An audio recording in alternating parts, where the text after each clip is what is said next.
बिस्मिल्लाहिर्रहमानिर्रहीम। अस्सलाम वालेकुम दोस्तों, आजकल कुछ लोगों का मकसद हयात ही यही है कि वो आपको बताएं कि मगरिब की तरफ देखो, मगरिब से इम्प्रेस हो जाओ, मगरिब की मादी तरक्की देखो, चांद पे जा पहुंचा है। लेकिन वो आपको ये नहीं बताएंगे कि मगरिब का माशी स्ट्रक्चर किस बुनियाद के ऊपर खड़ा है। वो आपको ये नहीं बताएंगे कि कैसे मगरिब के अंदर माशरती ज़िंदगी तंग से तंग तर होती जा रही है।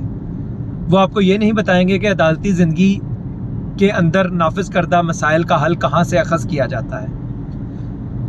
दोस्तों, वो आपको ये नहीं बताएंगे कि मगरिब किस जुल्म का शिकार है।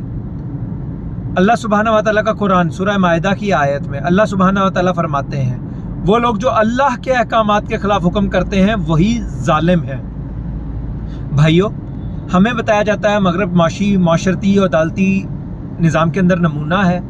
हालांकि अल्लाह सुब्हानहू व तआला का कुरान तो कह रहा है वो लोग जो अल्लाह के अहकामात के खिलाफ हुक्म करते हैं वही जालिम है।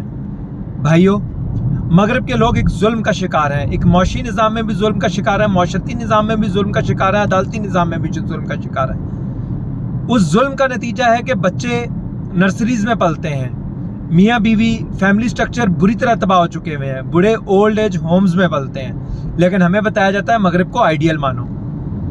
भाइयों, ये मगरिब के माशरती निज़ाम के नफाज का नतीजा है, मगरिब के एक माशी निज़ाम के नफाज का नतीजा है, मगरिब की एक मादी तरक्की, एक खोखली मादी तरक्की का नतीजा है कि वहाँ की एक बड़ी तादाद एक मेजर पॉपुलेशन जो है वो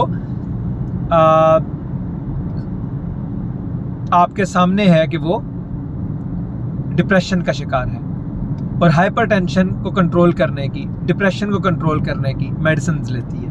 क्यों? आखिर क्यों? इसलिए कि मगरिब हमारे लिए एक नमूना है, क्योंकि हमें भी मगरिब को फॉलो करना है।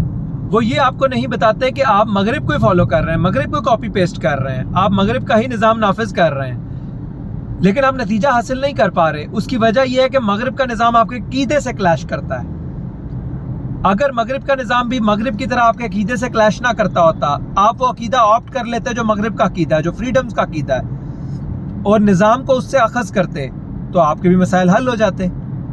मसला ये है कि मगरिब के अंदर अकीदे और निज़ाम में कोई क्लैश नहीं है, लेकिन हमारे यहाँ अकीदा इस्लाम से रखते हैं, जो इस्लाम माशी माशरती और अदालती निज़ाम देता है, जो इस्लाम हमें फ्री मिक्सिंग के अहकामात देता है, जो इस्लाम हमें बताता है कि आपने पब्लिक और प्राइवेट प्रॉपर्टी का क्या करना है, जो इस्लाम हमें सूद के मुतल्लिक़ अहकामात देता है, जो इस्लाम हमें अकूबात के मुतल्लिक़ अहकामात देता है। हम उस इस्लाम में बिलीव रखते हैं, लेकिन अकीदा इस्लाम का रखते हुए, रसूलुल्लाह सल्लल्लाहु अलैहि वसल्लम नामूस की खातिर कटने मरने की बातें करते हुए हम निज़ाम को मगरिब से लेना चाहते हैं। ऐसा निज़ाम जो पूरी तरह से आई विल रिपीट, पूरी तरह से इस्लाम के अकीदे से क्लैश रखता है। तो भाइयों, जब निज़ाम और अकीदे का क्लैश हो, जब लोगों के ऊपर जो नाफिज कर दिया जाए वो उससे डिफरेंट हो, जिसमें लोग बिलीव रखते हो, जो उनका अकीदा हो, तो फिर तरक्की नहीं होती। फिर वो हाल होता है कि दहाइयों तक कॉपी पेस्ट करने के बावजूद निज़ाम कोई समर नहीं दिखाता।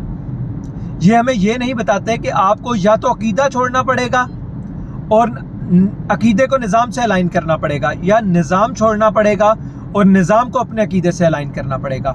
या तो आपका अकीदा भी वो हो जो मगरिब का अकीदा है, फिर आप मगरिब का निज़ाम लगाएंगे तो तरक्की करेंगे, या आपका अकीदा जो है उससे आपका निज़ाम निकले, कुरान और सुन्ना से आपका निज़ाम निकले, कोई रिफ्ट ना हो अकीदे और निज़ाम के दरमियान, तब तरक्की होती है।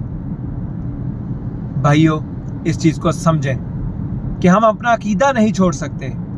हमारा अकीदा ही हमें ये बताता है कि हमने रोज़े सज़ा और जज़ा अपने रब्बे ज़ुल जलाल के सामने खड़े होना है और उसने हमसे पूछना है ज़िंदगी कहाँ गुजारी, जवानी कहाँ गुजारी, जितना इल्म तुम्हें हासिल था उस पर किस कदर अमल किया, दौलत कहाँ से कमाई, दौलत कहाँ खर्च की। उसने हमसे ज़िंदगी के मुतल्लिक़ सवाल करना है। उस ज़िंदगी के मुतल्लिक़ सवाल के जवाब में अगर हमने वो ज़िंदगी अल्लाह के नाजिल करदा अहकामात के बरखिलाफ़ अमल करते हुए गुजारी हुई तो मादी तरक्की का कोई फ़ायदा नहीं होगा। हमें यह समझना है, हमें इस चीज़ को पूरी तरह आंखें खोल के अज़बर करना है कि मादी तरक्की ज़रूर हासिल करनी है, लेकिन अपने अकीदे से क्लैश करके नहीं। हमने अपने अकीदे से निकलने वाले निज़ाम के तहत अमल करके माजी में भी मादी तरक्की हासिल की और इंशाल्लाह मुस्तकबिल में भी ऐसे ही मादी तरक्की हासिल करेंगे। جیسے ہم ماضی میں صدیوں تک دنیا کے اندر سپر پاور کے طور پہ ایگزسٹ کرتے رہے، ایسے ہی اگر ہم دین اسلام کی بنیاد پہ اپنے نظام کو استوار کریں گے اور ہم دین اسلام سے اپنا نظام نکالیں گے تو انشاءاللہ عز و جل آپ دیکھیں گے، ہم دیکھیں گے، چشم فلک دیکھے گی، تاریخ دان لکھیں گے کہ دوبارہ سے نبوت کے نقش قدم پہ وہ خلافت قائم ہوئی جس نے بنی نوع انسان کے لیے فلاح کے راستے اوپن کیے۔ ہمیں یہ سمجھنا ہے دین اسلام کے نفاذ میں فلاح ہے، ورنہ وہ لوگ جو اللہ کے احکامات کے خلاف حکم کرتے ہیں وہ ظالم ہیں۔ وآخر دعوانا ان الحمدللہ رب العالمین۔